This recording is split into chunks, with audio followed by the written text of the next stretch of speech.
ತಾವೆಲ್ಲರೂ ಬಹಳ ಕಾತುರದಿಂದ ಕಾಯ್ತಿರುವಂತಹ ಕಾರ್ಯಕ್ರಮಕ್ಕೆ ಸ್ವಾಗತವನ್ನು ಬಯಸ್ತಾ ಇದ್ದೇನೆ. ಬಹುಶಃ ಪ್ರತಿ ಬಾರಿ ರಾಜಕಾರಣ ಅಂತ ಕೇಳಿ ಸುಸ್ತಾಗಿರಬಹುದೇನೋ, ಆದರೆ ಈ ಒಂದು 3-4 ತಿಂಗಳಿಂದ ಹೊಸದೊಂದು ಟ್ರೆಂಡ್ ಶುರುವಾಗಿದೆ. ಪ್ರಜಾಕೀಯ ಅನ್ನುವಂಥ ಒಂದು ಟ್ರೆಂಡ್ ಶುರುವಾಗಿದೆ. ಈ ಪ್ರಜಾಕೀಯದ ಸ್ಥಾಪಕರಾಗಿರ್ತಕ್ಕಂತಹ ರಿಯಲ್ ಸ್ಟಾರ್ ಉಪೇಂದ್ರ ಅವರು ನಮ್ಮೊಟ್ಟಿಗಿದ್ದಾರೆ. ಸೊ ಇದೀಗ ಕರಾವಳಿಗರ ಜನತೆಯನ್ನು ಅಥವಾ ಕರಾವಳಿಗರನ್ನು ಉದ್ದೇಶಿಸಿ ನಮ್ಮೊಟ್ಟಿಗೆ ಅವರು ಸಂದರ್ಶನವನ್ನು ನೀಡಲಿಕ್ಕಿದ್ದಾರೆ. ಸರ್, ತಮಗೆ ಕಾರ್ಯಕ್ರಮಕ್ಕೆ ಸ್ವಾಗತ. ಸರ್, ಏನಿದು ಪ್ರಜಾಕೀಯ ಅನ್ನುವಂಥ ಕಾನ್ಸೆಪ್ಟ್ ಏನು ಅನ್ನೋದು ಬೇಕಾಗಿದೆ. ಸೊ ಹೆಚ್ಚಿನ ಜನಕ್ಕೆ ಕನ್ಫ್ಯೂಷನ್ ಇದೆ. ರಿಯಲ್ ಸ್ಟಾರ್ ಉಪೇಂದ್ರರವರು ಏಕಾಏಕಿ ರಾಜಕೀಯಕ್ಕೆ ಬಂದರು. ಅದು ರಾಜಕೀಯ ಅಂತ ಅವ್ರು ಹೇಳ್ಕೊಳ್ತಾ ಇಲ್ಲ, ಪ್ರಜಾಕೀಯ ಅಂತ ಹೇಳ್ಕೊಳ್ತಾ ಇದ್ದಾರೆ. ಪ್ರಜಾಕೀಯ ಅಂದರೆ ಏನು ಅನ್ನುವಂಥ ಆ ಒಂದು ಇದರಲ್ಲಿ ಕನ್ಫ್ಯೂಷನಲ್ಲಿ ಜನ ಇದ್ದಾರೆ. ತಾವೇನು ಹೇಳ್ತಾರೆ? ಅದೇ ಏನಿಲ್ಲ, ನಾವು ಯಾವಾಗಲೂ ರಾಜನ್ನೇ ಎಕ್ಸ್ಪೆಕ್ಟ್ ಮಾಡ್ತೀವಿ ನಾವು ನಮ್ಮ ಲೈಫಲ್ಲಿ. ಯಾರೋ ರಾಜ ಬರಬೇಕೇನೋ ಮಾಡಬೇಕು ಅಂತ. ನಾನೊಂದು ವೇದಿಕೆ ಸೃಷ್ಟಿ ಮಾಡಿದ್ದೀನಿ. ನಿಜವಾಗ್ಲೂ ನಿಮ್ಗೆ ಏನಾರ ಮಾಡಬೇಕು ಅನಿಸಿದರೆ ಇಲ್ಲೊಂದು ಚಾನ್ಸ್ ಇದೆ ನೋಡಿ, ಬನ್ನಿ ಅಂತ. ಬನ್ನಿ. ನಾವು ಯಾವಾಗಲೂ ಬೇರೆಯವ್ರನ್ನ ಬ್ಲೇಮ್ ಮಾಡ್ಕೊಂಡು ಕೂತ್ಕೊತೀವಿ, ಅವ್ರು ಸರಿ ಇಲ್ಲ, ಇವ್ರು ಸರಿ ಇಲ್ಲ, ಯಾರು ಬಂದರೂ ಇಷ್ಟೇ ಅಂತ. ಬಟ್ ಫಸ್ಟ್ ಟೈಮ್ ನಾನೊಂದು ಪ್ರಜಾಕೀಯ ವೇದಿಕೆ ರೆಡಿ ಮಾಡಿದ್ದೀನಿ. ಬನ್ನಿ, ನಿಮ್ಮ ಪ್ರಾಬ್ಲಮ್ಮು ಏನೇನು ಸೊಲ್ಯೂಷನ್, ಅದಕ್ಕೆ ಏನು ಮಾಡ್ಬೋದು ತಗೊಂಡ್ಬನ್ನಿ, ಇದನ್ನೇ ಜನರ ಮುಂದೆ ಇಡೋಣ. ರಾಜನಂತೆ ಆಡಳಿತವನ್ನ ಮಾಡುವಂಥದ್ದಲ್ಲ, ಬದಲಿಗೆ ಪ್ರಜೆಗಳಿಗೋಸ್ಕರ ಪ್ರಜೆಗಳಿಗಾಗಿ ಇರುವಂಥದ್ದು ಅಂತ ಹೇಳಿ ಸಂವಿಧಾನದ ನಿಜವಾದ ಅರ್ಥವನ್ನ ಇಲ್ಲಿ ತರುವಂತ ಪ್ರಯತ್ನ. ಹೌದು, ಮೂಲಕ್ಕೆ ವಾಪಸ್ ಹೋಗ್ಬೇಕಾಗಿ ಅನಿವಾರ್ಯತೆ ಬಂದಿದೆ ಇವಾಗ. ಯಾಕಂದ್ರೆ ನಾವೆಲ್ಲೋ ದೂರ ಹೊರಟೋಗಿದ್ದೀವಿ. ವಾಪಸ್ ಬಂದರೆ ಸ್ವಲ್ಪ ಎಲ್ಲರಿಗೂ ಟೆನ್ಷನ್ ಆಗ್ತಾ ಇದೆ, ಇದು ಹೆಂಗೆ ಸಾಧ್ಯ ಅಂತ. ಇಲ್ಲಿಂದನೇ ಹುಟ್ಟಿರೋದು ನಾವು, ಇಲ್ಲಿಂದನೇ ಎಲ್ಲವೂ ಬೆಳೆದಿರೋದು, ಅದನ್ನು ಮರಿಬಾರ್ದು ನಾವು. ಜನಗಳಲ್ಲಿರುವಂತಹ ಮುಖ್ಯವಾದ ಇನ್ನೊಂದು ಪ್ರಶ್ನೆ ಏನಂತ ಹೇಳಿದ್ರೆ, ಈ ರಾಜಕೀಯ ಅಂತ ಹೇಳಿದ್ರೆ ಬಹುಶಃ ತಮಗೂ ಕೂಡ ಗೊತ್ತಿದೆ ಇತ್ತೀಚಿನ ಕಾಲಘಟ್ಟದಲ್ಲಿ ರಾಜಕೀಯ ಅಂದ್ರೆ ಯಾವ ರೀತಿ ಆಗಿದೆ ಅಂತ ಹೇಳಿ. ಈ ಕಿತ್ತಾಟಗಳಲ್ಲಿ ಈ ಜಂಜಾಟಗಳನ್ನ ರಿಯಲ್ ಸ್ಟಾರ್ ಉಪೇಂದ್ರರವರು ಫೇಸ್ ಮಾಡ್ತಾರಾ, ಅಥವಾ ಈ ರಾಜಕೀಯದ ಈ ತಂತ್ರಗಳನ್ನ ಕುತಂತ್ರಗಳನ್ನ ರಿಯಲ್ ಸ್ಟಾರ್ ಉಪೇಂದ್ರರವರು ಅರ್ಥ ಮಾಡ್ಕೊಳ್ತಾರೆ? ನಾನು ಅದನ್ನ ಫೇಸ್ ಮಾಡ್ತಾ ಇಲ್ಲ, ಅದನ್ನ ಅವೇಯಾಗಿ ಹೋಗ್ತಾ ಇದ್ದೀನಿ. ನಾನು ಅವ್ರ ಜೊತೆ ಫೇಸ್ ಮಾಡ್ಕೊಂಡು ಅವ್ರ ಜೊತೆ ಗುದ್ದಾಡಕ್ಕೆ ನಾನು ಬಂದಿಲ್ಲ, ನಾನು ಬ್ಲೇಮ್ ಮಾಡಕ್ಕೆ ಬಂದಿಲ್ಲ, ಅವ್ರು ಮಾಡ್ತಿರೋ ಸರಿ ತಪ್ಪು ಅಂತ ಅನಲೈಸ್ ಮಾಡೋಕ್ಕೆ ಬಂದಿಲ್ಲ. ಅವ್ರ ಪಾರ್ಟ್ ಮಾಡ್ತಿದ್ದಾರೆ, ಅದು ನನಗೆ ಸಂಬಂಧ ಇಲ್ದಿರೋ ವಿಚಾರ. ನಾನು ಹೇಳ್ತಿರೋ ಒಬ್ಬ ಪ್ರಜೆಯಾಗಿ ಹೇಳ್ತಾ ಇದ್ದೀನಿ, ಈ ಥರ ಒಂದು ಸಿಸ್ಟಮ್ ಬೇಕು, ಎಲ್ಲರೂ ಸೇರಬೇಕು. ಈ ಸಿಸ್ಟಮಲ್ಲಿ ಎಲ್ಲವೂ ಪಾರದರ್ಶಕತೆಯಿಂದ ವರ್ಕ್ ಮಾಡಬೇಕು. ನಾನೊಬ್ಬ ಪ್ರಜೆಯಾಗಿ ನಾನು ಟ್ಯಾಕ್ಸ್ ಕಟ್ಟೋದು, ಇಂಡೈರೆಕ್ಟ್ ಟ್ಯಾಕ್ಸ್ ಅಂದರೆ ಗೊತ್ತು ಎಷ್ಟೋ ಜನಕ್ಕೆ ಇದೇ ಇಲ್ಲ. ನಾವೇನು ಟ್ಯಾಕ್ಸ್ ಕಟ್ತಾ ಇದ್ದೀವಪ್ಪ? ಇಲ್ಲ, ಪ್ರತಿಯೊಬ್ಬರು ನಾನು ಹೇಳ್ತೀನಿ, ಒಂದು ಟೂತ್ ಪೇಸ್ಟ್ ತೊಗೊಂಡ್ರೆ ಒಂದು ಟ್ಯಾಕ್ಸ್ ಕಟ್ಟಿರ್ತೀರಾ, ಯಾವುದೋ ಒಂದು ಗಾಡಿ ತೊಗೊಂಡ್ರೆ ಟ್ಯಾಕ್ಸ್ ಕಟ್ಟಿರ್ತೀರಾ, ಒಂದು ನಿಮ್ಮ ಮನೆಗೆ ಊಟ ಏನೋ ಒಂದು ಆಹಾರ ಪದಾರ್ಥಗಳು ತೊಗೊಂಡ್ರೆ ನೀವು ಟ್ಯಾಕ್ಸ್ ಕಟ್ಟಿರ್ತೀರಾ. ಇದೆಲ್ಲವೂ ಟ್ಯಾಕ್ಸ್ ನಿಮ್ಮ ದುಡ್ಡು, ಅದು ಕರೆಕ್ಟಾಗಿ ನಿಮಗೆ ವಾಪಸ್ ಬರಬೇಕು. ಸೊ ಅದು ಕರೆಕ್ಟಾಗಿ ಬರ್ತಿಲ್ಲ ಅಂತಲೂ ಎಲ್ರಿಗೂ ಗೊತ್ತಿದೆ. It's beautiful answer sir. ರಾಜಕೀಯ ಒಂದು ದಿಕ್ಕಲ್ಲಿ ಹೋಗ್ತಾ ಇದೆ, ಇನ್ನು ಮುಂದೆ ಪ್ರಜಾಕೀಯ ಮತ್ತೊಂದು ದಿಕ್ಕಲ್ಲಿ ಹೋಗ್ತದೆ, ನಮಗೂ ಅದಕ್ಕೂ ಸಂಬಂಧವೇ ಇಲ್ಲ ಅಂತ ಹೇಳಿದ್ರಿ. ಆದ್ರೆ ಇದನ್ನೆಲ್ಲ ಕಾರ್ಯರೂಪಕ್ಕೆ ತರಲಿಕ್ಕೆ ಸಾಧ್ಯವಿದೆಯಾ? ಎಲ್ಲರೂ ಮನಸ್ಸು ಮಾಡ್ರೆ ಸಾಧ್ಯವಿದೆ. ಇವಾಗ ನಾನೇನೊಂದು ಮನಸ್ಸು ಮಾಡಿದ್ದೀನೋ, ನಾನು ಯಾವುದಕ್ಕೂ ಅಂದ್ಕೊಂಡಿಲ್ಲ. ನಾನು ನೋಡಿ ನಗ್ತಾರೆ, ಇದು ಇಂಪ್ರ್ಯಾಕ್ಟಿಕಲ್ ಅನ್ಕೊತಾರೆ, ಅದು ಯಾವುದನ್ನು ನಾನು ಅನ್ಕೊತಾ ಇಲ್ಲ. ಆ ಹೋಪ್ ಇದೆ, ಕಳ್ಕೊಬಾರ್ದು ಹೋಪ್ಸ್ ನಾವು ಲೈಫಲ್ಲಿ ಅಲ್ವಾ. ಕಳ್ಕೊಂಬಿಟ್ರೆ ಲೈಫೇ ಹೊರ್ಟೋಯ್ತು. Life is full of hopes ಇಲ್ಲದೆ ಒಂದು ಗಿಡ ಮರಗಳು ಬೆಳೆಯಲ್ಲ.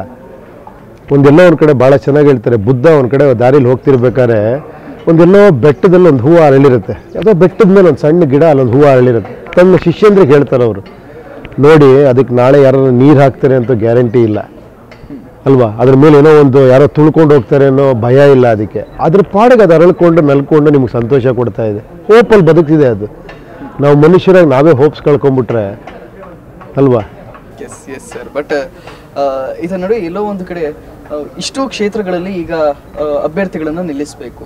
ಆ ಅಭ್ಯರ್ಥಿಗಳನ್ನ ಹೇಗೆ ಸೆಲೆಕ್ಟ್ ಮಾಡ್ತಾರೆ ಉಪೇಂದ್ರರವರು?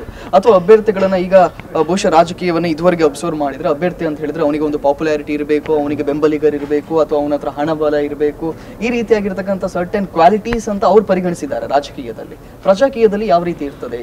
ಸಿಂಪಲ್, ಅರ್ಹತೆ ಆಧಾರ ಅಷ್ಟೇ. ಇಲ್ಲಿ ನಿಮಗೊಂದು ನಾಲೆಡ್ಜ್ ಇರಬೇಕು, ನಿಮ್ಮ ಕ್ಷೇತ್ರದ ಬಗ್ಗೆ ಸಂಪೂರ್ಣ ಮಾಹಿತಿ ಇರಬೇಕು, ನಿಮ್ಮದೇ ಅದೊಂದು ಕಲ್ಪನೆ ಇರಬೇಕು, ಹಿಂಗೆ ಮಾಡಿದ್ರೆ ಇದು ಆಗತ್ತಿದು ಒಂದು ಹೋಪ್ಸ್ ಇರಬೇಕು, ಹಿಂಗೆ ಮಾಡ್ಬೋದು ಅನ್ನೋ ಒಂದು ನಾಲೆಡ್ಜ್ ಇರಬೇಕು, ಐಡಿಯಾಸ್ ಇರಬೇಕು. ಅಂಥವ್ರು ಅದನ್ನು ತೊಗೊಂಬನ್ನಿ, ಜನಗಳಿಗೆ ಸಂಪರ್ಕ ಮಾಡಿ ಕೇಳಿ, ಅಲ್ಲಿಂದನೇ ಐಡಿಯಾಸ್ ಬರುತ್ತೆ. ಯಾವಾಗಲೂ ಎಲ್ಲಿ ಪ್ರಾಬ್ಲಮ್ ಇದೆಯೋ ಅಲ್ಲೇ ಸೊಲ್ಯೂಷನ್ ಇರುತ್ತೆ. ನಮಗೆ ಗೊತ್ತಾಗಲ್ಲ ಅದು.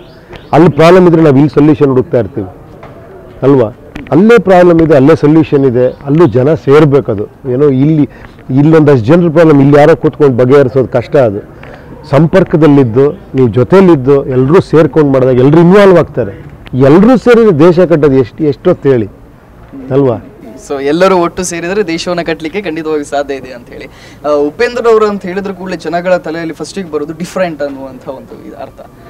ಸೂಪರ್ ಮೂವಿಯಲ್ಲಿ ನೀವೇನು ಇದೇ ರೀತಿ ರಾಜಕೀಯವನ್ನ ತಾವು ಬಿಂಬಿಸಿದ್ದೀರಿ ಆ ಚಿತ್ರದಲ್ಲಿ. ಕಡೆಯದ ಆ ಲಾಸ್ಟ್ ಅಲ್ಲಿ ಒಂದು ಸೀನ್ ಬರ್ತದೆ, ದೇಶವನ್ನೇ ಅವರವರಿಗೆ ಬಿಟ್ಟುಕೊಟ್ಟು ಬಿಡುವುದು, ಮಾರುವಂಥದ್ದು. ಆ ಯಾವ್ದಾದ್ರು ಪ್ಲಾನ್ ಇದೆಯಾ ಹೇಗೆ? ಇಲ್ಲ, ಅದನ್ನ ನಾನು ಸಿನಿಮ್ಯಾಟಿಕ್ ಆಗಿ ಹೇಳಿದ್ದೆ. ಇದು ನಾನು ಸತ್ಯವಾಗಿ ಹೇಳ್ತಾ ಇದ್ದೀನಿ. ಇದು ಏನಂದ್ರೆ ರಿಯಲಿಸ್ಟಿಕ್ ಆಗಿ ಹೇಳ್ತಾ ಇದ್ದೀನಿ. ಹೌದು, ನಮ್ದೇ ಇದು, ನಮ್ಮ ಮನೆ ರೋಡ್ ನಮ್ದೇ, ಅದು ನಮ್ಮ ಊರಲ್ಲಿರೋ ಕೆರೆ ನಮ್ದೇ, ಅದು ನಮ್ದಲ್ಲ ಅಂತ ಹೆಂಗೆ ಅನ್ಕೊಂತೀರ ನೀವು? ಬರೀ ನಿಮ್ಮ ಮನೆ ಮಾತ್ರ ನಿಮ್ದ? ಸತ್ಯ ಹೇಳ್ಬೇಕಾದ್ರೆ ನಿಮ್ಮ ಮನೆಯೂ ನಿಮ್ದಲ್ಲ, ಆ ಥರ ಅದು.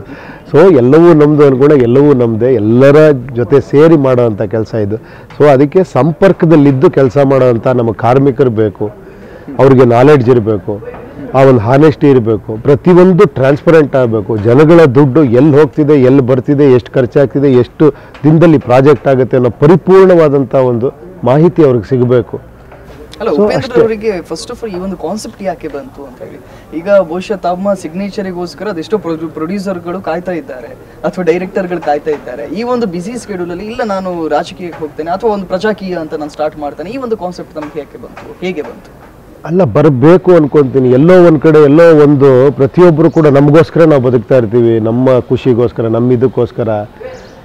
ನಿಜ ನನ್ನ ಒಳಗಡೆ ಹುಡುಕಾಟದಲ್ಲಿ ನಿಜವಾಗ್ಲೂ ಅದ್ರಲ್ಲಿ ಸಂತೋಷ ಇಲ್ಲ ಅನ್ನಿಸ್ತು. ಯಾವತ್ತೂ ಕೂಡ ದೊಡ್ಡವರೇ ಹೇಳ್ಬಿಟ್ಟಿದ್ದಾರೆ, ಪರೋಪಕಾರಾರ್ಥಂ ಇದಂ ಶರೀರಂ ಅಂತ. ಅಲ್ಟಿಮೇಟ್ಲಿ ನೀವು ಬದುಕಿರೋದೇ ಬೇರೆಯವ್ರಿಗೋಸ್ಕರ. ನಾವು ಅನ್ಕೊಂಡಿದ್ದೀವಿ ನಾವು ನಮಗೋಸ್ಕರ ಬದುಕಿದ್ದೀವಿ ಅಂತ. ಸೊ ನಿಜವಾದ ಸಂತೋಷ ಇರೋದು ನೀವು ಕೊಟ್ಟಾಗ. ಕೊಡೋ ಕೈ ಅವಳು ಮೇಲಿರುತ್ತೆ, ಇಸ್ಕೊಳ್ಳೋ ಕೈ ಅವಳು ಕೆಳಗಿರುತ್ತೆ. ಸೊ ಏನಿಲ್ಲ, ನಾನೊಂದು ಸಿನಿಮಾದಲ್ಲಿ ಒಂದಷ್ಟು ಏನೋ ಹೇಳಿದ್ದೀನಿ. ಕೊನೆಗೆ ನಾನು ರಿಯಲ್ ಲೈಫಲ್ಲಿ ನಾನು ಏನು ಮಾಡ್ತಾ ಇದ್ದೀನಿ, ಬರೀ ನಾನು ಸಿನಿಮಾದಲ್ಲಿ ನಾನು ಆದಷ್ಟು ಹೇಳಿದ್ದೀನಿ ಅಷ್ಟೇ ಹೊರತು ನನ್ನ ರಿಯಲ್ ಲೈಫಲ್ಲಿ ನನ್ನದು ಕರ್ತವ್ಯ ಇದೆ. ಸೊ ನನಗಿಲ್ಲಿ ರೈಟ್ಸೇ ಇರೋಲ್ಲ, ನಾನು ಬೇರೆಯವ್ರ ಬಗ್ಗೆ ಬೈಯೋದಕ್ಕಾಗಲಿ, ಬೇರೆಯವ್ರ ಬಗ್ಗೆ ಮಾತಾಡೋದಕ್ಕಾಗಲಿ. ನನ್ನ ಕರ್ತವ್ಯ ನಾನು ಮಾಡಬೇಕು ಅಂತ ಅಷ್ಟೇ ಇಲ್ಲಿ. ಸೊ ಇದುವರೆಗೆ ಅನೇಕ ಸಿನಿಮಾ ನಟರು ರಾಜಕೀಯಕ್ಕೆ ಬಂದಿದ್ದಾರೆ. ಬಹುಶಃ ರೆವಲ್ಯೂಷನರಿ ಆಗಿ ತಮಿಳುನಾಡಿನಲ್ಲಿ ಕೆಲವು ಸಿನಿಮಾ ನಟರು ಬಂದು ಅಲ್ಲೊಂದು ರೆವಲ್ಯೂಷನನ್ನು ಕ್ರಿಯೇಟ್ ಮಾಡಿದ್ರೆ ಬಿಟ್ಟರೆ, ಕರ್ನಾಟಕದಲ್ಲಿ ಇದುವರೆಗೆ ಬಂದಂಥ ಎಲ್ಲ ಚಲನಚಿತ್ರ ನಟರು ಕೂಡ ಒಂದಲ್ಲ ಒಂದು ಪಕ್ಷಕ್ಕೆ ಸೇರ್ಪಡೆ ಆಗಿದ್ದಾರೆ. ಆದರೆ ನೀವು ಇದೀಗ ಒಂದು ರೆವಲ್ಯೂಷನ್ನ ಸ್ಟಾರ್ಟ್ ಮಾಡ್ತೇನೆ, ಹೊಸದೊಂದು ಪಕ್ಷವನ್ನು ನಾನು ಸ್ಥಾಪಿಸ್ತೇನೆ ಅಂತ ಹೇಳ್ತಾ ಇದ್ದೀರಿ. ಹೇಗೆ ಸರ್, ತಮ್ಮ ಪ್ರಕಾರ ಇದು ಕಾರ್ಯರೂಪಕ್ಕೆ ಬರ್ಬೋದು ಅಂತ ತಮ್ಗನ್ಸುತ್ತೆ ತಮ್ಮ ಮನದಾಳದಲ್ಲಿ? ಅದೇ ಹೇಳಿದ್ನಲ್ಲ, ಹೋಪ್ಸ್ ಅಂತ. ಖಂಡಿತ ಅದು ಕಳ್ಕೊಬಾರ್ದು. ನಮ್ದೇನೋ ಒಂದು ಇದಿದೆ, ಇದನ್ನು ಹೇಳಬೇಕು ಅಂದಾಗ ನಾನು ಎಲ್ಲ ಪಕ್ಷದವ್ರ ಹತ್ರನೂ ಇದನ್ನು ಡಿಸ್ಕಸ್ ಮಾಡಿದ್ದೀನಿ. ಇಲ್ಲ, ಚೆನ್ನಾಗಿರುತ್ತೆ, ನೀವು ಹೇಳ್ತಿರೋದು ಕರೆಕ್ಟು ಅಂತಾರೆ. ಇದು ಆಗಲ್ಲ, ಇಂಪ್ರಾಕ್ಟಿಕಲ್. ನಾನು ಯಾಕೆ ಆ ಪ್ರಶ್ನೆಯನ್ನು ಕೇಳಿದೆ ಅಂತ ಹೇಳಿದ್ರೆ, ಜನಗಳು ಅಥವಾ ಕೆಲವೊಮ್ಮೆ ಆಗದವರು ಕೂಡ ಬೇಕು ಅಂತ ಹೇಳಿ ಅಂತಹ ರೀಸನ್ಗಳನ್ನು ಹೇಳ್ತಾರೆ. ಅವರು ಚಲನಚಿತ್ರದಲ್ಲಿದ್ದರು, ದುಡ್ಡು ಮಾಡಬೇಕು ಅಂತ ಹೇಳಿ ರಾಜಕೀಯಕ್ಕೆ ಬಂದರು. ಉಪೇಂದ್ರರವರು ದುಡ್ಡು ಮಾಡಬೇಕು ಅಂತ ಬಂದಿದ್ದಾರೆ. ಹೇಗೆ ಅಲ್ಲ, ಆ ಥರ ಇರೋ ನನಗೇನು ಬೆಂಬಲಿಸೋದು ಬೇಡ ಅಷ್ಟೇ. ಆ ಡೌಟ್ಸ್ಗಳಿದ್ರೆ ಬೇಡ, ಬೆಂಬಲಿಸ್ಬೇಡಿ. ಡೌಟ್ ಇಟ್ಕೊಂಡು ಯಾರು ಬೆಂಬಲಿಸಬಾರ್ದು. ನಾನು ಅದಕ್ಕೆ ಹೇಳ್ತಿರೋದು, ಇಲ್ಲಿ ನಾನಲ್ಲ ನಿಮಗೆ ಜಾಗ ಕೊಟ್ಟಿದ್ದೀನಿ ಅಂತ. ಇದು ಬಿಗ್ಗೆಸ್ಟ್ ಚಾಲೆಂಜ್ ಏನು ಗೊತ್ತಾ? ನನ್ನನ್ನು ನೀವು ಡೌಟ್ ಪಡ್ಬೋದು, ನಿಮ್ಮನ್ನು ನೀವು ಡೌಟ್ ಪಡ್ಕೊಬಾರ್ದಲ್ವಾ? ಬನ್ನಿ, ಜಾಗ ಖಾಲಿ ಇಟ್ಟಿದ್ದೀನಿ, ನೀವೇ ಬನ್ನಿ, ನಿಮ್ಮ ಕ್ಷೇತ್ರ ನೀವೇ ಬನ್ನಿ, ನೀವೇ ಮಾಡಿ. ಅದು ಆಗಲ್ವಾ?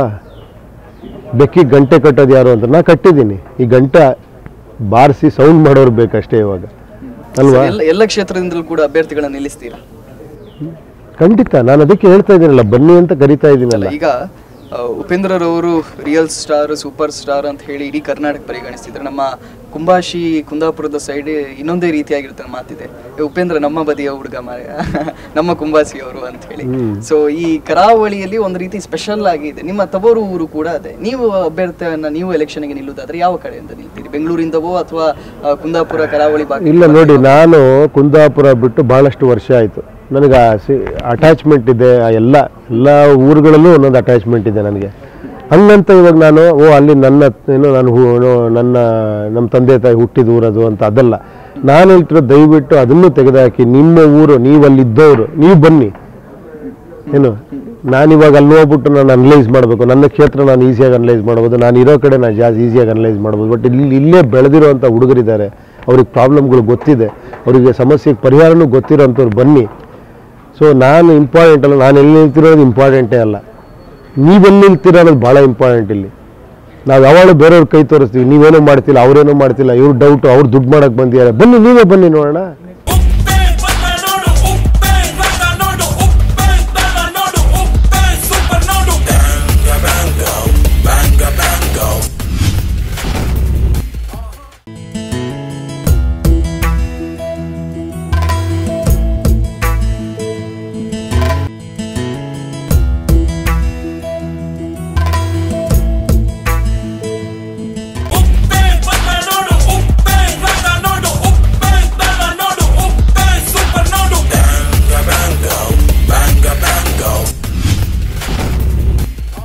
ಬೇರೆಯವರಿಗೆ ತಪ್ಪು ಮಾಡಿದ್ದಾರೆ, ಅವರು ದುಡ್ಡು ಮಾಡಿದ್ದಾರೆ ಅಂತ ದೂಷಿಸುವ ಬದಲಿಗೆ ನಾವೇ ರಾಜಕೀಯಕ್ಕೆ ಹೋದ್ರೆ ಅಥವಾ ನಾವೇ ಒಂದು ಪರಿವರ್ತನೆಯನ್ನ ಮಾಡಿದ್ರೆ ಅದೇ ಉತ್ತಮ ಅಂತ ತಾವು ಹೇಳ್ತಾ ಇದ್ದೀವಿ ಸರ್. ಆದ್ರೆ ಈತನ ನಡುವೆ ಈಗಿರುವಂತಹ ರಾಷ್ಟ್ರೀಯ ಪಕ್ಷಗಳಾಗಿರ್ಬಹುದು ಅಥವಾ ಪ್ರಾದೇಶಿಕ ಪಕ್ಷಗಳಾಗಿರ್ಬಹುದು ಬಹಳ ಪೈಪೋಟಿಯಲ್ಲಿವೆ, ರಾಜಕೀಯದ ಕುತಂತ್ರಗಳನ್ನ ಅದು ತಂತ್ರಗಳನ್ನ ಮಾಡ್ತಾ ಇವೆ. ನಿಮ್ಮ ಕಾಲೆಳೆಯುವಂತ ಪ್ರಯತ್ನಗಳು ಕೂಡ ಖಂಡಿತವಾಗಿಯೂ ಆಗ್ತದೆ ಸರ್. ಯಾಕಂತ ಹೇಳಿದ್ರೆ ಬಹುಶಃ ಅವರ ಪ್ರಜೆಯಾಗಿದ್ದುಕೊಂಡು ನಾವು ಹೇಳುವುದಾದ್ರೆ ತಮ್ಮ ಕಾನ್ಸೆಪ್ಟ್ ಒಂದು ಅದ್ಭುತವಾಗಿದೆ. ಆದ್ರೆ ಎಲ್ಲಾ ಪಕ್ಷಗಳಲ್ಲಿ ಆಗುವಂತ ತಮ್ಮ ಕಾಲೆಳೆಯುವಂತ ಪ್ರಯತ್ನಗಳು ಕೂಡ ಆಗಬಹುದು. ಅದಕ್ಕೆ ಯಾವ ರೀತಿ ತಾವು ಸನ್ನದ್ಧರಾಗಿದ್ದೀವಿ? ಇಲ್ಲ, ಯಾಕಂದ್ರೆ ನನಗೊಂದು ನಂಬಿಕೆ ಇದೆ. ನಾನು ಮಾತಾಡ್ತಿದ್ರು ಪ್ರಜೆಗಳ ಪರವಾಗಿ. ನನ್ನ ಕಾಲು ಎಳೆದ್ರೆ ಪ್ರಜೆಗಳ ಕಾಲು ಎಳೆದಂಗೆ. ಆ ರಿಸ್ಕ್ ತೊಗೊಳಕ್ ಹೋಗಲ್ಲ ಅಲ್ವಾ? ಯಾಕಂದ್ರೆ ನಾನೇನಾರ ತಪ್ಪು ಮಾತಾಡಿದ್ರೆ, ನಾನೇನಾರ ಬ್ಲೇಮ್ ಮಾಡ್ರೆ, ನಾನೇನಾರ ಇದು ಮಾಡ್ರೆ ನನ್ನ ಕಾಲು ಎಳಿಬೋದು ಅಥವಾ ನನ್ನ ಜೊತೆ ಫೈಟ್ ಮಾಡ್ಬೋದು. ನಾನು ಹೇಳ್ತಿರೋದು ಎಲ್ಲ ರಾಜಕೀಯ ಪಕ್ಷದವ್ರ ಹತ್ರ ಮಾತಾಡಿದ್ದೀನಿ. ಎಲ್ಲರೂ ಹೇಳಿದ್ದಾರೆ ನನಗೆ ಇದು ಕರೆಕ್ಟ್ ನೀವು ಮಾಡ್ತಿರೋದು ಅಂತಲೇ ಹೇಳಿದ್ದಾರೆ. ಇದು ಕರೆಕ್ಟ್, ನೀವು ಮಾಡಿ, ನಮ್ದೇ ಸಪೋರ್ಟ್ ಇದೆ ಅಂತ ಹೇಳಿ. ನಿಜಕ್ಕೂ ಅಲ್ಲ, ಬಹಳ ಆಶ್ಚರ್ಯ ಆಗುವಂತದ್ದೇ. ಹೆಚ್ಚಿನ ರಾಜಕೀಯ ಪಕ್ಷದ ಮುಖಂಡರುಗಳು ಕೂಡ ಉಪೇಂದ್ರ ಅವರ ಕಾನ್ಸೆಪ್ಟ್ ಬಹಳ ಉತ್ತಮವಾಗಿದೆ, ಅವರಿಗೆ ನಾವು ಸಪೋರ್ಟ್ ಇದ್ದೇವೆ ಅಂತವೇ ಹೇಳ್ತಾ ಇದ್ದಾರೆ. ಇದರ ನಡುವೆ ಎಲ್ಲಾ ಕ್ಷೇತ್ರಗಳಲ್ಲಿ ಕೂಡ ಇಂತಿಷ್ಟು ಖರ್ಚು ಮಾಡಬೇಕು ಅಂತ ಇರ್ತದೆ. ಫ್ಲೆಕ್ಸ್ ಗಳನ್ನ, ಬ್ಯಾನರ್ ಗಳನ್ನ ಹಾಕಬೇಕು ಅಥವಾ ಕೆಲವು ಕಡೆಗಳಲ್ಲಿ ದುಡ್ಡನ್ನು ಕೂಡ ಹಂಚುತ್ತಾರೆ ಅನ್ನುವಂಥ ಮಾತುಗಳು ಕೂಡ ಇವೆ. ತಾವು ಯಾವ ರೀತಿ ಈ ಖರ್ಚುಗಳಿಗೆಲ್ಲ ಸಿದ್ಧರಾಗಿದ್ದೀವಿ? ಇಲ್ಲ, ನಾವು ಅದನ್ನು ಮಾಡಬಾರ್ದು ಅಂತಲೇ ನಾನು ಹೇಳ್ತಾ ಇರೋದು. ಅಲ್ಲಿ ಸುಮ್ಮನೆ ಅನವಶ್ಯಕವಾಗಿ ದುಡ್ಡನ್ನು ಸ್ಪೆಂಡ್ ಮಾಡಬೇಡಿ.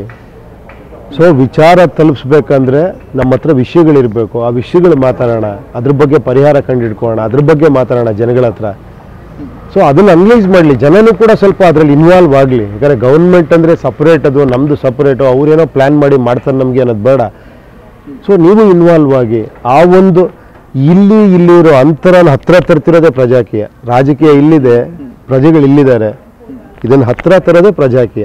ಎಲ್ಲ ಸೇರಿ ಮಾಡುವಂಥದ್ದು. ಚಂದದಲ್ಲಿ ಓಟ್ ಹಾಕಿ ಮತ್ತೆ ಅವರ ಕಾರ್ ಹಿಂದುವ ಓಡುವಂತ ಪ್ರಮೇಯವೇ ಇಲ್ಲ ಇನ್ನು ಮುಂದೆ. ನಾವು ಅವರೊಟ್ಟಿಗೆ ಇರಬಹುದು ಅಂತ ತಾವು ಹೇಳ್ತಾ ಇದ್ದೀವಿ ಸರ್. ಅದ್ರ ಜೊತೆಯಲ್ಲಿಯೇ ದೊಡ್ಡ ಪ್ರಶ್ನೆ ಈಗ ಜನರಲ್ಲಿ ಇರುವಂತದ್ದು, ಉಪೇಂದ್ರ ಅವರು ಇನ್ನು ಮುಂದೆ ಹಾಗಾದ್ರೆ ಸಿನಿಮಾ ರಂಗವನ್ನ ಬಿಟ್ಟು ಬಿಡ್ತಾರಾ? ಎಲ್ಲವೂ ನೀವು ಎಲ್ಲಿ ಕೆಲಸ ಕೊಡ್ತೀರೋ ಅಲ್ಲಿ ಕೆಲಸ ಮಾಡ್ತೀನಿ. ಇಲ್ಲಿ ಕೆಲಸ ಕೇಳ್ತಾ ಇದ್ದೀನಿ, ಇಲ್ಲಿ ಕೆಲಸ ಕೊಟ್ರೆ ಇಲ್ಲಿ ಮಾಡ್ತೀನಿ, ಬೇಡ ಅಂದ್ರೆ ಅಲ್ಲೋಗಿ ಕೆಲಸ ಮಾಡ್ತೀನಿ. ನಮ್ದೇ ಒಂದು ಪ್ರೊಡಕ್ಷನ್ ಸಂಸ್ಥೆ ಇದೆ. ಇಲ್ಲಿ ಸಿಕ್ಕಿದ್ರೆ, ಇಲ್ಲಿ ಇದೀಗ ಕೆಲಸ ಸಿಕ್ಕಿದ್ರೆ ಅಥವಾ ತಮ್ಮ ಆಡಳಿತವೇ ಬಂದ್ರೆ ತಾವು ಸಿನಿಮಾ ರಂಗವನ್ನ ಬಿಡ್ತೀರಾ? ಖಂಡಿತ ಬಿಡ್ಲೇಬೇಕು. ಎರಡು ದೋಣಿಲಿ ಕಾಲ ಹಾಕೊಂಡಂಗೆ ನಾನು ಸಿನಿಮಾನು ಮಾಡ್ತೀನಿ ಇದನ್ನು ಮಾಡ್ತೀನಿ ಅಂತ ಆಗಲ್ಲ ಅಲ್ವಾ? ನಾನು ಹೇಳ್ತಿರೋದಕ್ಕೆ ನಾನು ಸ್ಟಿಕಾನ್ ಆಗಲೇಬೇಕು. ನಾನು 9 to 6 ವರ್ಕ್ ಮಾಡೋಕೆ ರೆಡಿ ಇರಬೇಕು. ನಂದು ಜಾಬ್ ಥರ ಇದು ನಾನು ಹೇಳ್ತಾ ಇರೋದು. ಒಂದು ಕಂಪ್ನಿಲಿ ಒಂದು ಜಾಬ್ಗೆ ಸೇರಿಕೊಂಡ್ರೆ ನೀವು ಬೇರೆ ಕಡೆ ಕೆಲಸ ಮಾಡೋಕ್ಕಾಗತ್ತಾ? ನನಗೆ ಅಲ್ಲೊಂದು ಕೆಲಸ ಸಿಕ್ಕಿದೆ ನಾನು ಇದನ್ನು ಮಾಡ್ತೀನಿ ಅಂತ ಹೇಳೋಕ್ಕಾಗಲ್ಲ. ಓಕೆ, ನಿಮಗೆ ಎಕ್ಸ್ಟ್ರಾ ಅವರಲ್ಲಿ ನೀವು ವರ್ಕ್ ಮಾಡ್ಬೋದು, ಬಟ್ 9 to 6 ಇಲ್ಲಿ ಡೆಡಿಕೇಟೆಡ್ ಆಗಿ ವರ್ಕ್ ಮಾಡಲೇಬೇಕು ಇಲ್ಲಿ. ಸೊ ಇಲ್ಲಿ ಜಾಸ್ತಿ ಕೆಲಸ ಇರೋದ್ರಿಂದ ನಾನು ಇನ್ನೊಂದು ಮಾಡೋಕ್ಕಾಗಲ್ಲ ಅಂತ ಹೇಳ್ತಿದ್ದೀನಿ. ಎಸ್ ಸರ್, ಈಗಾಗಲೇ ಯಾರಾದರೂ ನಾನು ನಿಲ್ತೇನೆ ಇಂಥ ಕ್ಷೇತ್ರದಿಂದ ತಮ್ಮ ಪಕ್ಷದ ಅಂಡರಲ್ಲಿ ಅನ್ನುವಂಥ ಮಾತುಗಳು ಏನಾದರೂ? ಇಲ್ಲ, ತುಂಬ ಜನ ಬಂದಿದ್ದಾರೆ. ಅದನ್ನು ಅವ್ರ ಜೊತೆ ಎಲ್ಲ ಮಾತಾಡಿ ನಾವೊಂದು ಮಾಡಿ ಅದನ್ನು ಮುಂದೆ ಹೇಳ್ತೀನಿ ನಾನು, ಯಾರ್ಯಾರು ಯಾವ ಕ್ಷೇತ್ರದಲ್ಲಿ. ಇನ್ನೊಂದು ಬ್ಲಾಸ್ಟ್ ಕಾದಿದೆ ಹಾಗಾದ್ರೆ? ಬ್ಲಾಸ್ಟ್ ಏನಿದೆ ಅದರಲ್ಲಿ? ಅಲ್ಲ, ಎಲ್ಲ ರಾಜಕೀಯ ಪಕ್ಷಗಳು ಬಹಳ ಸಸ್ಪೆನ್ಸ್ ಆಗಿ ಇಟ್ಟುಕೊಂಡು ಇಲ್ಲ ಈ ಕ್ಷೇತ್ರದಲ್ಲಿ ಇಂತಹ ಅಭ್ಯರ್ಥಿ ಅಂತ ಹೇಳಿ ಲಾಸ್ಟ್ ಅಲ್ಲಿ ಡಂಗುರವನ್ನ ಸಾರಿಸ್ತಾರೆ. ಬಟ್ ಉಪೇಂದ್ರ ಅವರು ಆ ರೀತಿಯನ್ನು ಮಾಡುದಿಲ್ವಾ? ಹಾಗಾದ್ರೆ ರಾಜಕೀಯದ ಗಿಮಿಕ್ಗಳು ಉಪೇಂದ್ರ ಅವರಿಗೆ ಗೊತ್ತಿಲ್ಲ, ಅವ್ರು ಇನ್ನೂ ಕೂಡ ಎಂಟ್ರಿ ನೀಡ್ತಾ ಇರೋದಷ್ಟೇ ರಾಜಕೀಯ. ಅವರು ನಮ್ಗೆ ಪೈಪೋಟಿ ಅಲ್ಲ ಅನ್ನುವಂತ ಮಾತುಗಳು. ಸತ್ಯ ಕೂಡ ಅದು. ನಾನು ಪೈಪೋಟಿ ಅಲ್ಲ, ನಾನು ಏನೂ ಅಲ್ಲ ರಾಜಕೀಯದಲ್ಲಿ. ನಾನು 0 ರಾಜಕೀಯದಲ್ಲಿ. ಪ್ರಜಾಕೀಯದಲ್ಲಿ 1. ಇನ್ನು ಮುಂದೆ ರಾಜಕೀಯವೇ ಇಲ್ಲ, ಪ್ರಜಾಕೀಯ. ಆ ಪ್ರಜಾಕೀಯದಲ್ಲಿ ನಾನು ನಂಬರ್ 1 ಅಂತ ಉಪೇಂದ್ರ ಅವರು ಹೇಳ್ತಾ ಇದ್ದಾರೆ. ಸರ್, ಇವತ್ತು ಜನತೆಗಾಗಿ ತಮ್ಮಲ್ಲಿ ಒಂದು ಪ್ರಶ್ನೆ ಕೇಳ್ತಾ ಇದ್ದೇನೆ. ಪ್ರಜಾಕೀಯದಲ್ಲಿ ಯಾವ ಯಾವ ಕಾನ್ಸೆಪ್ಟ್ ಗಳನ್ನ ತಾವು ಇನ್ಕ್ಲೂಡ್ ಮಾಡಿದ್ದೀರಿ ಅಥವಾ ಯಾವುದಕ್ಕೆ ಹೆಚ್ಚಿನ ಒತ್ತನ್ನು ನೀಡ್ತೀರಿ? ಅಥವಾ ಆಡಳಿತವನ್ನ ಬಂದ ನಂತರ ಯಾವ ಯಾವ ಪ್ಲಾನ್ ಗಳನ್ನ ತರಬೇಕು ಅಂತ ಕೇಳಿ. ಮೊದಲನೇದಾಗಿ ಸ್ವಚ್ಛವಾಗಿ ಒಂದು ಅಡ್ಮಿನಿಸ್ಟ್ರೇಷನ್ ಬರ್ಬೇಕಂದ್ರೆ ದುಡ್ಡು ಕಾಸು ಏನೋ ಕ್ಯಾಸ್ಟ್ ಇನ್ನೇನೋ ಬೇರೆ ಏನೇನೋ ರೀಸನ್ ಇಂದ ಬರಬಾರ್ದು. ಮೊದಲನೇದಾಗಿ ಅದು ಬರಬೇಕು. ಸೊ ಫಸ್ಟು ಸ್ಟಾರ್ಟ್ ಫ್ರಮ್ ನಾನೆಲ್ಲ ಸರಿ ಮಾಡ್ಬೇಕಾದ್ರೆ ನಾನು ಪ್ಯೂರಾಗಿ ಅಲ್ಲೋ ಕೂತ್ಕೊಬೇಕು ಅಲ್ವಾ? ಅದು ಫಸ್ಟ್. ಅದಾದ್ರ ಮೇಲೆ ಕಂಪ್ಲೀಟ್ ಟ್ರಾನ್ಸ್ಪರೆನ್ಸಿ, ಎಲ್ಲವನ್ನೂ ಜನಕ್ಕೆ ಗೊತ್ತಾಗೋ ಥರ ಪ್ರತಿಯೊಂದು ಕೂಡ ಅವ್ರ ದುಡ್ಡು ಎಲ್ಲಿ ಹೋಗ್ತಿದೆ ಏನಾಗ್ತಿದೆ ಗೊತ್ತಾಗೋ ಥರ ಒಂದು ಆಡಳಿತ, ಟ್ರಾನ್ಸ್ಪರೆಂಟ್ ಆಡಳಿತ. ಅದಾದ್ರ ಮೇಲೆ ಒಂದೊಂದೇ ಬರುತ್ತೆ. ಎಜುಕೇಷನಲ್ಲಿ ಏನು ಚೇಂಜ್ ಮಾಡ್ಬೋದು, ಹೆಲ್ತು, ಶಿಕ್ಷಣ ವ್ಯವಸ್ಥೆಯಲ್ಲಿ, ಆರೋಗ್ಯ ವ್ಯವಸ್ಥೆಯಲ್ಲಿ, ಪ್ಲಸ್ ಇನ್ಫ್ರಾಸ್ಟ್ರಕ್ಚರು, ಪವರು, ಎಲೆಕ್ಟ್ರಿಕ್ ಇದು ಏನೋ ಪವರು, ಆಮೇಲೆ ವಾಟರು, ಲೇಕ್ಸು, ಅಗ್ರಿಕಲ್ಚರು, ಟ್ರೇಡಿಂಗು ತುಂಬ ಇದೆ. ಒಂದೊಂದು ಕೂಡ ಎಲ್ಲರ ಜೊತೆ ಸೇರಿಕೊಂಡು ಅದನ್ನೇ ಮ್ಯಾನಿಫೆಸ್ಟೋ ರೆಡಿ ಮಾಡಿ ಇಡ್ತೀವಿ ಜನಗಳ ಮುಂದೆ. ನಮ್ಮ ಕೈಲಿ ಎಷ್ಟಾಗುತ್ತೋ ಅದು. ಅದಕ್ಕೆ ಜನರು ಕೂಡ ಮತ್ತೆ ಅದ್ರ ಜೊತೆ ಎಕ್ಸ್ಚೇಂಜ್ ಮಾಡ್ಕೊಬೋದು ಥಾಟ್ಸ್. ಇಲ್ಲ ಹಿಂಗೆ ಮಾಡಿದ್ರೆ ಚೆನ್ನಾಗಿರುತ್ತೆ, ಹಂಗೆ ಮಾಡಿದ್ರೆ ಚೆನ್ನಾಗಿರುತ್ತೆ. ಇಟ್ಸ್ ಅ ಪೀಪಲ್ ಇನ್ವಾಲ್ವ್ಮೆಂಟ್ ಅಷ್ಟೇ, ದಟ್ ಈಸ್ ಮೋರ್ ಇಂಪಾರ್ಟೆಂಟ್ ಇಲ್ಲಿ. ಸೊ ಡೆವಲಪ್ಮೆಂಟ್ ಮಾಡಲಿಕ್ಕೆ ಇನ್ನೂ ತುಂಬ ವಿಚಾರಗಳು ಇವೆ ಅಂತ ತಾವು ಹೇಳ್ತಾ ಇದ್ದೀರಿ. ಖಂಡಿತ ತುಂಬ ಜನಗಳು ಇದ್ದಾರೆ, ತುಂಬ ವಿಚಾರವಂತರು ಇದ್ದಾರೆ, ಆ ನಂಬಿಕೆ ಅಷ್ಟೇ. ಎಲ್ಲರೂ ಸೇರಿದ್ರೆ ಈಸಿ. 10 ಜನ ಸೇರಿದ್ರೆ ಒಂದು ಎತ್ತಿ ಹಿಂಗೆ ಪಕ್ಕಕ್ಕೆ ಇಟ್ಬಿಡ್ಬೋದು. ನಾವು ಕೂತ್ಕೊಂಡು ಅವ್ನು ಎತ್ತಿಡ್ಲಿ ನೋಡೋಣ ಅಂದರೆ ಕಷ್ಟ ಅದು. ಅಲ್ಲ, ಇದಕ್ಕೆ ತಾವು ರೆಡಿ ಇದ್ದೀರಿ, ಜನಗಳು ರೆಡಿ ಇದ್ದಾರೆ ಅಂತ ತಮ್ಗೆ ಅನ್ಸುತ್ತಾ? ಖಂಡಿತ ಖಂಡಿತ ಇದ್ದಾರೆ, ನನಗೆ ಆ ನಂಬಿಕೆ ಇದೆ. ಸೊ ಈ ಕ್ಷೇತ್ರಗಳಲ್ಲಿ ಒಂದೆಷ್ಟು ಕ್ಷೇತ್ರಗಳನ್ನ ತಾವು ಗೆಲ್ಲಬಹುದು ತಮ್ಮ ಪಕ್ಷ? ಗೆಲ್ಲೋದು ಸೋಲೋ ಸೆಕೆಂಡ್ರಿ. ನಾನು ಈ ಪ್ರಯತ್ನ ಫಸ್ಟ್ ಆಗಲಿ. ಯಾಕೆ ಗೆಲುವು ಸೋಲ್ ಬಗ್ಗೆ ಯಾಕೆ ಯೋಚನೆ ಮಾಡೋಣ? ಗೆಲುವು ಸೋಲು ಯೋಚನೆ ಮಾಡೋದು ರಾಜಕೀಯದಲ್ಲಿ, ಪ್ರಜಾಕೀಯದಲ್ಲ. ಇಲ್ಲ, ಯಾಕೆ ಯೋಚನೆ ಮಾಡೋದು? ನನ್ನ ಮೊದಲನೇ ಹೆಜ್ಜೆನೇ ಗೆಲುವು ಅಂತ ಹೇಳ್ತೀನಿ. ನಮ್ಮ ಆತ್ಮತೃಪ್ತಿಗೂ ಕೆಲವು ಕೆಲಸ ಮಾಡ್ಬೇಕಲ್ವಾ? ಬರೀ ಅಷ್ಟೇನಾ? ಗೆಲುವು ಸೋಲೇನಾ ಜೀವನದಲ್ಲಿ ಇಂಪಾರ್ಟೆಂಟ್ ಅಲ್ವಲ್ಲ? ನೀವು ಮಾಡೋ ಕೆಲಸ ಕರೆಕ್ಟಾಗಿ ಮಾಡಬೇಕು. ಇಲ್ಲಿ ಒಂದೊಂದು ಹೆಜ್ಜೆನೂ ಗೆಲುವೆ. ನನ್ನ ಪ್ರಕಾರ ಒಂದೊಂದು ಪ್ರಯತ್ನಗಳು ಗೆಲುವೆ. ಅದಾಗಬೇಕು. ಬಿಡಿ, ಅದು ದೇವರಿಗೆ ಬಿಟ್ಟಿದ್ದು, ಜನಗಳಿಗೆ ಬಿಟ್ಟಿದ್ದು. ಇನ್ನು ಮುಂದೆ ನ್ಯಾಷನಲ್ ಲೆವೆಲ್ಗೆ ಆ ರೀತಿ ಏನಾದರೂ ತಗೊಂಡು ಹೋಗುವಂತ ಪ್ಲಾನ್? ನಾನು ಗೆಲುವು ಸೋಲ್ ಬಗ್ಗೆನೇ ಯೋಚನೆ ಮಾಡ್ತಿಲ್ಲ. ಆಮೇಲೆ ನೀವು ನ್ಯಾಷನಲ್ ಲೆವೆಲ್, ಇಂಟರ್ನ್ಯಾಷನಲ್ ಲೆವೆಲ್ ಬಿಟ್ಬಿಡಿ. ಅದನ್ನ ಜನ ತೊಗೊಂಡೋಗೋದು. ಅದು ಅದ್ರಲ್ಲಿ ಸತ್ವ ಇದ್ರೆ ಜನ ನಾಳೆ ತೊಗೊಂಡೋಗ್ತಾರೆ ಅದನ್ನು. ನಾನು ನೆಪ ಮಾತ್ರ ಇಲ್ಲಿ. ಆ ಮೈಂಡ್ ಸೆಟ್ ತೆಗಿಬೇಕು. ಯಾರೋ ಒಬ್ಬ ಬಂದರೆ ಉಪೇಂದ್ರ ಬಂದಿಯಾನೆ, ಇವನೇನೋ ಮಾಡ್ತಾನೆ, ಇವನೇನೋ ಹೆಸರು ಮಾಡ್ತಾನೆ, ಇವನೇನೋ ದುಡ್ಡು ಮಾಡ್ತಾನೆ, ಇವನೇನೋ ಸಾಧಿಸ್ಬೇಕು ಅಂತ ಬಂದಿಯಾನೆ, ಇದೆಲ್ಲ ತಪ್ಪದು. ನಾನೊಬ್ಬ ಪ್ರಜೆಯಾಗಿ ನನ್ನ ಕರ್ತವ್ಯ ನಾನು ಮಾಡ್ತಾ ಇದ್ದೀನಿ. ನನ್ನ ಕೈಲಾದಷ್ಟು ನಾನು ಮಾಡ್ತೀನಿ. ಪ್ರತಿಯೊಬ್ಬರು ಮಾಡಿದ್ರೆ ಅದ್ಭುತಗಳಾಗತ್ತೆ ಅನ್ನೋ ಒಂದು ನಂಬಿಕೆ ಆಗುತ್ತೆ ಖಂಡಿತ.